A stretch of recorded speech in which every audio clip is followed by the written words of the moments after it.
All right, well, speaking of science, Chief Meteorologist Roland Stedham is tracking a storm that should bring snow to the mountains and also right here on the valley floor. Yeah, and he's joining us live, show us the new tools that he's using to track the storm. Yeah. Brent and Natalie, when I was looking at the Doppler radar here just a couple of minutes ago, I could tell that there was some shower activity that's now starting to develop out in Harney County, also in Malheur County. That's the leading edge of the band of moisture that's going to be moving in associated with the cold front, and that front is likely going to be generating snow right here at Bogus Basin. I'm hoping for at least 3 to 5 inches of snow here at Bogus Basin by this time tomorrow, and it looks like the temperature readings are definitely cold enough to support the making of snow up here. So we got all the folks and all the crews that are up here. They're working feverishly to get all of the finishing details that they need on the mountain, but as you could tell, as Clint, you pan up on the mountain there, you could tell there's really not a lot of snow. Down here at the base, there's actually more snow than there is up on top. Let's go ahead and see what the temperature readings have been doing today, because the high temperature got way above the average of 37 degrees. We were a good 10 to 12 degrees above the average for this time of the year. In the Treasure Valley, we've hit 48 degrees. I did see an observation in Boise of 50 degrees. There's the average, 37 degrees. Now, let's talk about how much snow we can expect to see out of this storm as the front moves in later on tonight and early tomorrow morning. It's likely going to be generating about an inch of snow here on the Treasure Valley floor itself. We go ahead and advance that graphic. We're going to be able to see that on the valley, about an inch of snow. So it's not a huge storm. I'd say it's going to be pretty comparable to what we had on Friday. And here at Bogus Basin level at about 5,000 feet, approximately 2 to 5 inches of snow between now and tomorrow night. And the best chance is going to start happening after midnight.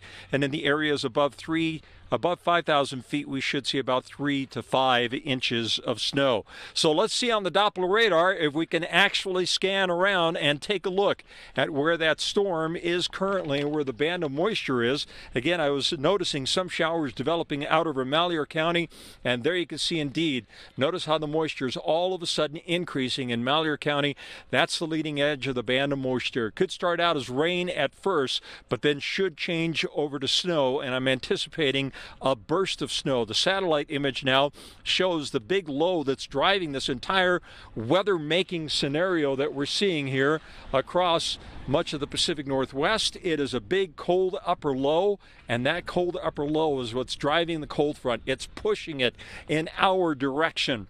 So watch for that cold front that you see right there over the west coast of Washington and Oregon. That's what's headed this way, and that's what's going to bring the potential for snowfall in the Treasure Valley just in time for the morning commute. Again, it's not going to be a huge storm, but it should be a beneficial storm for local ski resorts. So the 7-day forecast then for the Treasure Valley is looking like this. We're going to be seeing cold temperatures in the days to come. I'd say the high temperature tomorrow not going to be near 50 degrees. It's going to be more like 35 degrees. The best potential for snow is probably going to be a burst of snow either just prior to or right around or during the morning commute, somewhere in that early morning time frame. Then after that, we're going to be seeing hit and miss pockets of snow. So the best chance is going to be early in the morning, and then on Thursday, partly cloudy, but look at those temperatures dropping. Another front heads this way on Friday. It will generate a slight chance of a shower on Friday, but more than anything, what it will do is really push in some cold air for the weekend with high temperatures hitting the low to mid-20s. And guys, there's an indication that there could be another storm headed this way around late Monday and Tuesday. That looks a little more conducive, but that's 6 to 7 days down the road. And up in the high country, we are expecting to see some snow out of the storm system.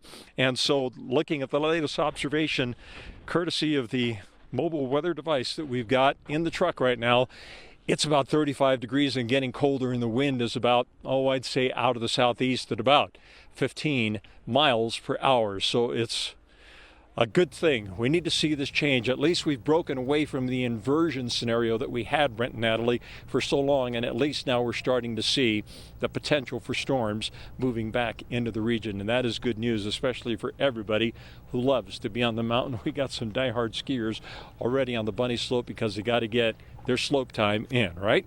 Guys, back to you in the studio. Got to get it in one way or another, right? Okay.